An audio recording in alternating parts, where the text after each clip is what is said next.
काठमांडू के new Vinayak hotel के कमरे नंबर 204 का सच आया बाहर। सीमा और सचिन का राज भी खुल गया। पशुपतिनाथ मंदिर में नहीं हुई थी शादी, बल्कि होटल के कमरे में लिए थे दोनों ने 7 फेरे। होटल मैनेजर ने दोनों की फोटो देखकर पहचान लिया। प्रोफेशनल लोगों ने कराया था सीमा का मेकओवर। 8 मई के फोन बिल ने खोले राज। पकड़ी गई सीमा की सबसे बड़ी चोरी। गरेड़िया बनकर भारत में ली थी एंट्री। फूफी कोडवर्ड का करती थी इस्तेमाल। टीवी चैनलों पर बैठकर करती थी ऐसे इशारे जिससे पाकिस्तानी आकाओं तक पहुंच जाता था मैसेज। आईबी ने खोले राज तो फिर से नस काटने लगी सीमा। लखनऊ में पकड़ा गया जासूस। रोते और चिल्लाते कटी सीमा की रात। सीमा हैदर और सचिन मीणा पर बहुत बड़ा खुलासा हुआ है। ये खुलासा नेपाल से जुड़ा हुआ है। नेपाल के काठमांडू में न्यू विनायक होटल के कमरा नंबर 204 में मई के महीने में क्या हुआ? जी हाँ, मार्च के महीने में नहीं बल्कि मई के महीने में ही सीमा हैदर नेपाल पहुंची थी। कमरा नंबर 204 में बंद कमरे में दोनों ने शादी रचाई और इसका गवाह खुद होटल का मैनेजर बनाए। होटल के मैनेजर ने दोनों की तस्वीर देखकर दोनों की पहचान कर ली। अब जांच एजेंसियों को बहुत बड़ा सबूत हाथ मिल चुका है। शक तो तभी हो गया था जब सीमा हैदर और उसके बच्चे ग्रेटर नोएडा आते ही सचिन को पापा पापा कहने लगे थे। नोएडा आते ही सीमा सचिन को पति की तरह पूजने लगी। उसके चारों बच्चे सचिन को पापा बुलाने लगे।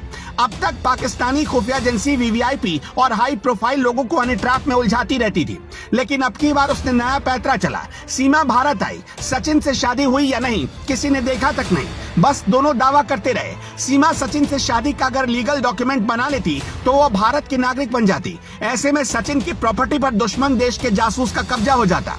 किसी तीसरे शख्स की मदद से पूरी तैयारी के साथ सीमा को भारतीय सीमा में दाखिल करवाया गया। सीमा ने बाकायदा पूरी तैयारी के साथ अपना ड्रेसअप इस तरीके से किया था कि वो ग्रामीण भारतीय महिला लगे, ना कि बाहर देश की महिला।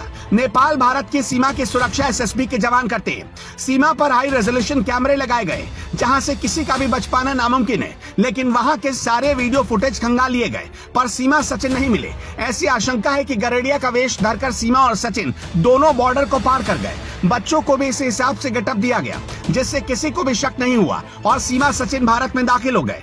सीमा हैदर के मामले में ये सबसे हैरान करने वाला खुलासा लखनऊ से हुआ है, जहां सीमा का एक बड़ा राजदार पकड़ा गया।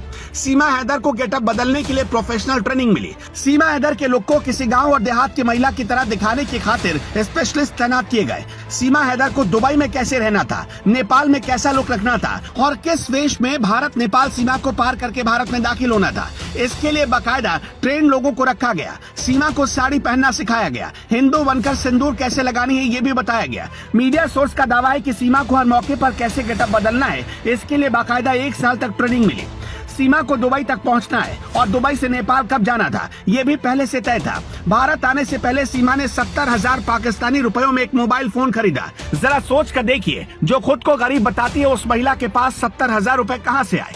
यूपी एटीएस के अधिकारियों ने सीमा हैदर से ये भी पूछा कि क्या तुम कोई कोडवर्ड का इस्तेमाल करती थी। पूछताछ में एटीएस ने सीमा हैदर से जब पूछा कि क्या उसने कभी फूफी और फल जैसे कोडवर्ड का इस्तेमाल किया। दरअसल पाकिस्तानी खुफिया एजेंसी आईएसआई के कामकाज की कोड लैंग्वेज में फूफी उस शख्स को कहा जाता है जो अपने देश से जुड़ी जानकारी आईएसआई तक भेजने का काम करता है। वहीं फल कोडवर्ड का इस्तेमाल रुपयों के संदर्भ में किया जाता है। यूपी एटीएस ने सीमा हैदर से भी पूछा कि तुम इतनी शुद्ध हिंदी कैसे बोल लेती हो, तुम्हें हिंदू रीति रिवाजों के बारे में किसने बताया। सीमा हैदर के पास से 8 मई का एक मोबाइल फोन बिल मिला और 8 मई को ही सीमा का पासपोर्ट जारी हुआ है और इसके 2 दिन बाद यानी 10 मई को उसने पाकिस्तान छोड़ दिया।